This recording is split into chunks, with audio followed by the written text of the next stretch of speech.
Hello everyone. So V Mart retail पे आज एक शॉर्ट डिस्कशन करेंगे। इनके अभी Q3 के रिजल्ट्स आए हैं रिसेंटली।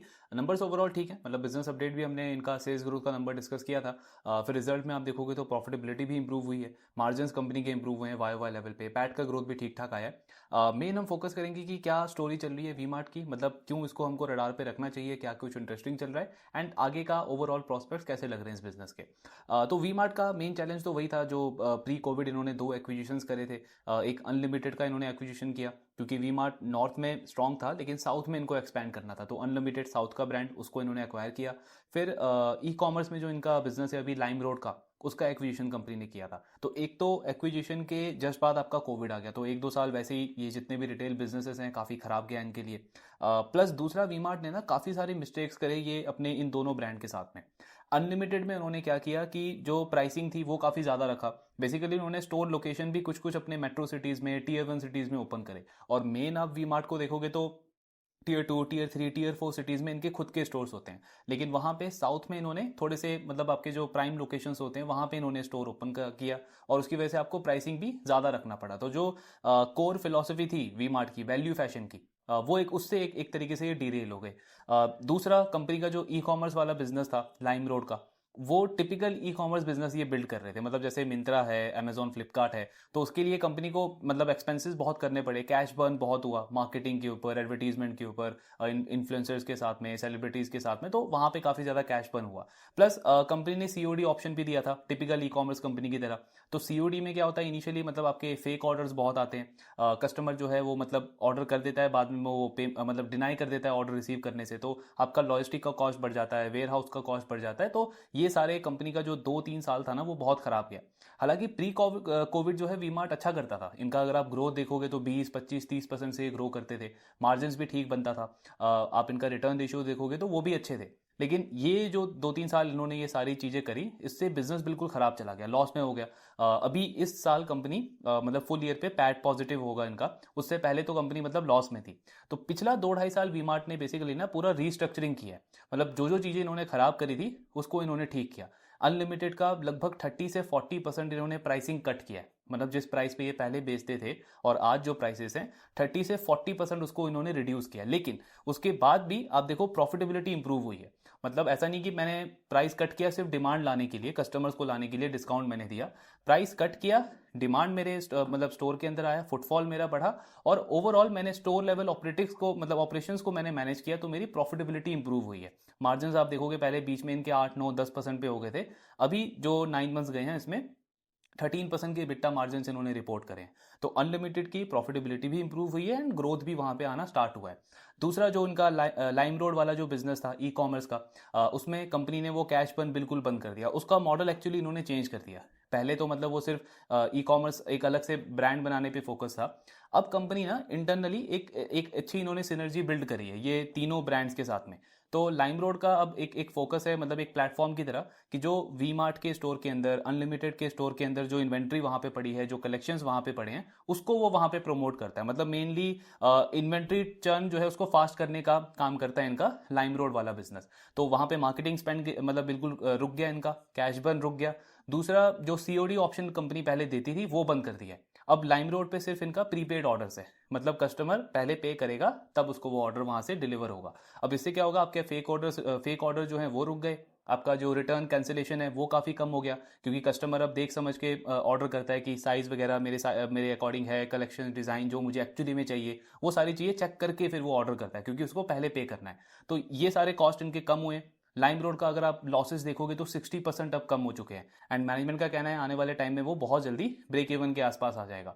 तो ये पिछला 2-2.5 साल इन्होंने पूरा ये रैशनलाइजेशन किया है। स्टोर क्लोजिंग अगर आप देखोगे एक एक साल में कंपनी 30-40 स्टोर्स बंद करती थी। मतलब जनरली तो हम बातें करते हैं दूसरे रिटेलर्स की कि 50, 60, 70 स्टोर्स वो ओपन करते हैं, वी मार्ट स्टोर क्लोज कर रहा था पिछले 2-3 साल में बहुत एग्रेसिवली। तो वहां पे इनके ये सारे जो ऑपरेशनल मैट्रिक्स है इसमें इंप्रूवमेंट देखने को मिला है, मार्जिन बढ़े हैं, प्रॉफिटेबिलिटी बढ़ी है, और अभी इस साल इसी वजह से कंपनी फुल ईयर पे पैट जो है वो इनका अच्छा ग्रो करेगा। सो यहाँ से अब मैनेजमेंट काफ़ी कॉन्फिडेंट फील कर रहा है, एंड आने वाले 2-3 सालों के लिए ना इन्होंने गाइडेंस काफ़ी अच्छा दिया है। एक तो ग्रोथ इनकी ठीक है, अब मिड टीन के आसपास कंसिस्टेंटली ये ग्रोथ रिपोर्ट कर रहे हैं, स्टोर बेस बहुत बड़ा है, 500 550 के आसपास का। प्लस मैनेजमेंट ने स्टोर एक्सपेंशन का गाइडेंस बढ़ाया है। तो इस साल मतलब बहुत टाइम के बाद हम देख रहे हैं कि वी मार्ट इस साल पूरे साल में लगभग 75 स्टोर्स ओपन करने को देख रहा है। ऑलरेडी इन्होंने 63-65 के आसपास स्टोर्स ओपन कर दिए हैं 9 मंथ्स के अंदर, और ये जो क्वार्टर चल रहा है इसमें 10 से 12-15 स्टोर्स कंपनी और ओपन करेगी। तो 75 स्टोर्स ओपन कर रहे हैं ये इस साल FY26 के अंदर। फिर अगले साल का भी इन्होंने आउटलुक दिया है कि 85 के आसपास हम स्टोर्स ओपन करेंगे। तो 500-525 के ऊपर 75 स्टोर्स, मतलब आपका 13-14% का एक्सपेंशन रेट हो गया। अगले साल भी कंपनी हाई बेस के ऊपर 85 स्टोर्स ओपन कर रही है। तो मतलब एक्सपेंशन रेट परसेंटेज में वैसे कम हो जाता है नेक्स्ट ईयर का, लेकिन मैनेजमेंट ने वहां पे कमेंट्री दिया है कि मतलब नंबर ऑफ स्टोर्स में आपको दिखेगा परसेंटेज टर्म्स में कि एक्सपेंशन रेट थोड़ा सा कम हुआ FY27 में, लेकिन जो एरिया है ना, retail area, total square feet area जो होता है एक रिटेलर का, वो इंक्रीज होगा। तो यानी मतलब क्या है कि एक स्टोर का जो टोटल साइज होता था वो कंपनी थोड़ा सा बढ़ा रही है, थोड़े से बड़े साइज का स्टोर अब ओपन करने को देख रहे हैं, क्योंकि एक दो चीजें और ट्राई कर रहे हैं। एपरल और जनरल मर्चेंडाइज तो उनका चल रहा है। दो नई कैटेगरी एक्सप्लोर कर रहे हैं, एक है कॉस्मेटिक्स, दूसरा है आर्टिफिशियल ज्वेलरी। दोनों में आपके मार्जिन अच्छे होते हैं। तो मैनेजमेंट का बोलना है कि कुछ स्टोर्स पे इसको हमने ट्राई किया है, हमें इनिशियल रिस्पांस अच्छा मिल रहा है। तो इससे अगर अगर इसका ऑफटेक अच्छा रहा तो एक तो हमारे मार्जिन बढ़ जाएंगे, प्लस पर कस्टमर जो ट्रांजैक्शन है यानी टोटल इनवॉइस वैल्यू जो होती है वो भी हमारा बढ़ जाएगा। तो एक स्टोर का जो टोटल सेल्स है, सेल्स की जो कैपेसिटी है वो इंक्रीज हो जाएगी। तो एरिया कंपनी कह रही है कि अगले कुछ साल में ना हम 13 से 15% पे एक्सपैंड करने को देख रहे हैं, यानी मिड टीन से हाई टीन का ग्रोथ आपका टोटल रिटेल एरिया में आएगा। और SSG मैनेजमेंट का ठीक चल रहा है बिजनेस का, आगे का भी इनका गाइडेंस है मिड सिंगल डिजिट से हाई सिंगल डिजिट, मतलब 5% से 8% का SSG टारगेट कर रहे हैं। तो ओवरऑल सेल्स ग्रोथ का इन्होंने गाइडेंस दिया है मीडियम टर्म में, मतलब नेक्स्ट 2-3 ईयर्स के लिए 17% से 20% का, मतलब हाई टीन से 20% के आसपास का ग्रोथ ये टारगेट कर रहे हैं। और मेन जो हमको इंप्रूवमेंट देखने को मिलेगा वो है इनके मार्जिन के अंदर। सो अभी तो इनके 12-13% के बिट्टा मार्जिन है। मैनेजमेंट का बोलना है कि मीडियम टर्म में, मतलब नेक्स्ट 2-3 ईयर्स के अंदर 15% के आसपास के जो मार्जिन है वो हम सस्टेन कर सकते हैं, मैनेज कर सकते हैं। तो मार्जिन मेरे यहाँ से डायरेक्शनली बढ़ेंगे, टॉप लाइन का ग्रोथ 18-20% के आसपास, और साथ में पर रेवेन्यू जो प्रॉफिट है वो इंप्रूव होगा। अभी पीछे तो जो ये चीज़ें खराब हुई थी तब तो इनका वर्किंग कैपिटल भी डबल हो गया था, इन्वेंट्री डेज आप देखोगे तो 200 से ज़्यादा हो गया था, कैश कन्वर्जन साइकिल बहुत खराब हो गया था, लेकिन लास्ट 2-3 ईयर्स ने कंपनी ने इस पर भी काम किया है। तो करंट रोसी आपको दिखेगा अभी 8-9 या 10% के आसपास है। और अगर ये आगे चल के चीज़ें सही से एग्जीक्यूट करते हैं तो वहां पे स्कोप है कि इनका जो ROC है वो भी डबल हो सकता है। सो हमने बार बार बात करी है कि किसी भी स्टॉक के अंदर मतलब जो रिटर्न बनने के चांसेस है वो आपके इंक्रीज हो जाते हैं जब ज्यादा मैट्रिक्स पे ना rate of change positive direction में जाए।